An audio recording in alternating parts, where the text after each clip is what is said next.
अस्सलाम वालेकुम फ्रेंड्स, आज का हमारा टॉपिक है एंजाइम प्रोडक्शन एंड प्योरिफिकेशन।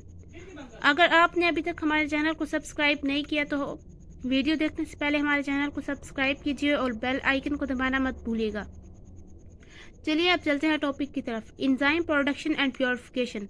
जैसा कि आप सब जानते हैं कि एंजाइम क्या है, एक बायोलॉजिकल कैटलिस्ट है जो रिएक्शन को कैटलाइज करता है और ख़ुद जो है रिएक्शन के दौरान अनचेंज रहता है और रिएक्टेंट्स को क्या करता है, प्रोडक्ट में चेंज कर देता है। तो हमने कहा कि एंजाइम जो है वो एक बायोलॉजिकल कैटलिस्ट है। इसका मतलब ये है कि हमने क्या करना है, एंजाइम को ऑब्टेन करना है तो फिर किसी लिविंग ऑर्गेनिजम्स के थ्रू ऑब्टेन करेंगे। अब हम इसके डिफरेंट स्टेप्स की तरफ चलते हैं। सबसे पहला स्टेप है सिलेक्शन ऑफ एन ऑर्गेनिज्म।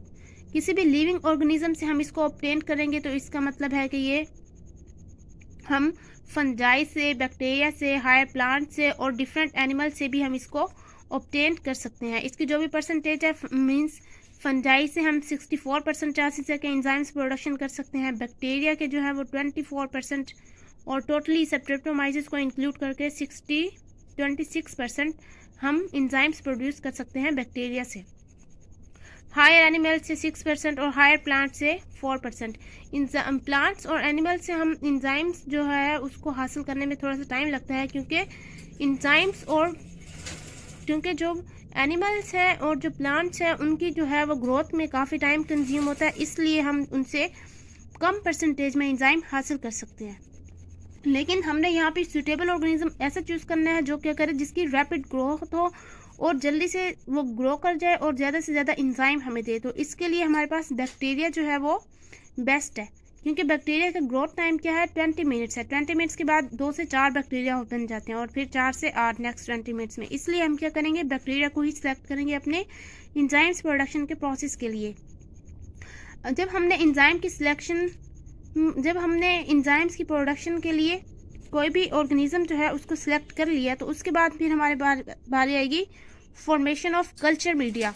हमने कोई ऐसा मीडियम तैयार करना होगा जिसके अंदर हम ऑर्गेनिज्म को सर्वाइव कर सकें, उसकी जो है रिप्रोडक्शन को इंक्रीज करके उससे एंजाइम प्रोडक्शन अपनी यील्ड हासिल कर सकें।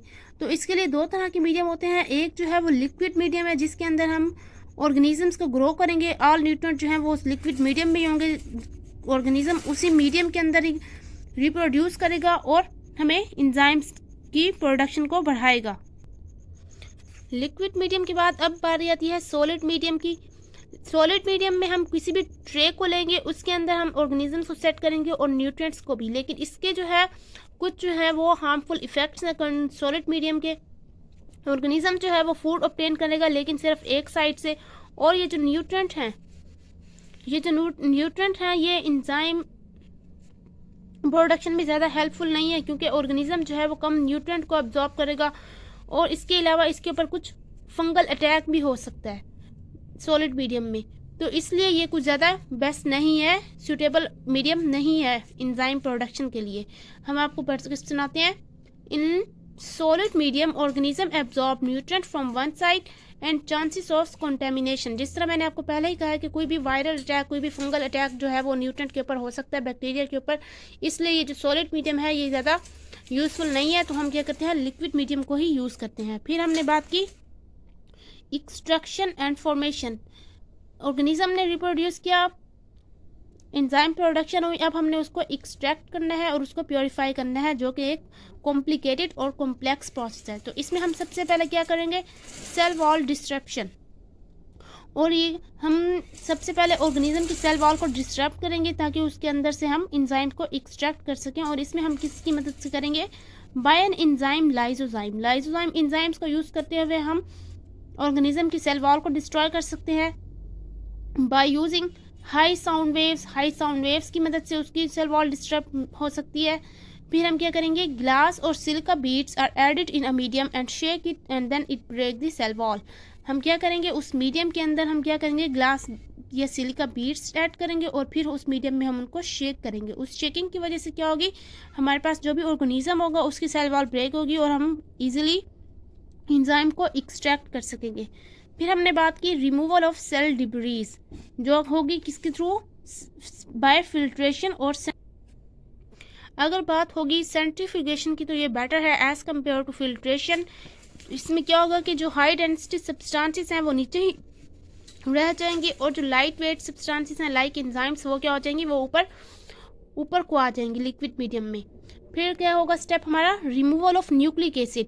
सेल वॉल को डिस्ट्रॉय करने के बाद हम क्या करेंगे, उसके न्यूक्लिक एसिड को भी सेपरेट कर लेंगे। न्यूक्लिक एसिड जो है वो हाई वेट में होगा तो वो नीचे बैठ जाएगा, उसको फिल्टर आउट कर लेंगे और लाइट वेट सब्सटेंसेस जो है वो ऊपर रह जाएंगी। फिर बारी आएगी इंजाइम प्रेसिपिटेशन की। उसके अंदर जब हमने ऑर्गेनिज्म की सेल वॉल डिस्ट्रॉय कर दी, उसका न्यूक्लिक एसिड सेपरेट हो गया। फिर हमने बात की कि enzyme precipitation, light weight enzyme उसके अंदर रह गए तो हम क्या करेंगे, ammonium sulphate salt is use to change the enzyme into solid and powdery form.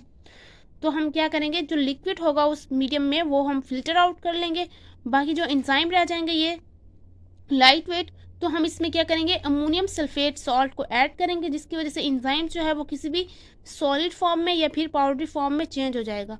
And then फिर हम उसकी क्या कर लेंगे, उसको ड्राइंग एंड पैकिंग। जब हमने इंजाइम को पाउडरी या सॉलिड फॉर्म में किसी भी फॉर्म में चेंज किया तो हम उसको कुछ टाइम देंगे कि वो ड्राई हो जाए एंड देन हम उसको पैक करके यूज़ कर लेंगे। ये था आज का हमारा लेक्चर। अगर आपको हमारी वीडियो पसंद आई है तो हमारे चैनल को सब्सक्राइब कीजिए। Thank you.